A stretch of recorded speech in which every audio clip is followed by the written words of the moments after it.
How do you view psychological interventions compared with pharmaceutical ones for those living with dementia?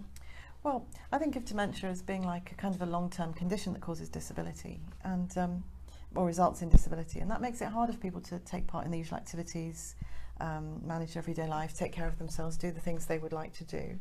And that can create a degree of what we call excess disability. It's disability the person doesn't need to have. For example, that might be loss of confidence and stopping doing things through loss of confidence rather than loss of ability.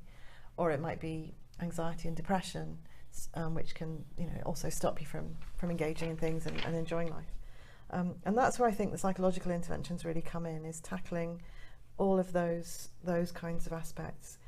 And for example, for people in the earlier stages of dementia, in the mild to moderate stages, we could think about intervention approaches based on rehabilitation or reablement, where we're trying to enable people to find ways of doing the things they want to do or need to do in their everyday life, and also psychological interventions to help people adapt to the condition, to adapt to the changes they're going through, and perhaps to help with understanding that and to improve their psychological well-being.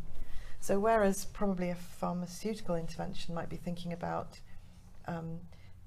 changing symptoms, or ideally in the future modifying the course of the disease, we're trying to help people live as well as they can with the disease with these psychosocial interventions. Is there a specific example you give of a psychological intervention? Well, I mentioned rehabilitation. So we've been testing an approach called cognitive rehabilitation, which is really about rehabilitation of functioning in people with cognitive impairments. And so what we do there is work with people to identify goals that they would like to work on. That might be things that they need to manage better in their everyday life, like cooking or other household tasks, or it might be things they want to resume doing but lost confidence to do, like going out on their own. So it's about maintaining their independence. And therapists will work with people with dementia and their families to try to identify lots of ways of achieving those goals that they want to achieve. So using evidence-based rehabilitation strategies to achieve those goals. And so that's what we've been working on most recently.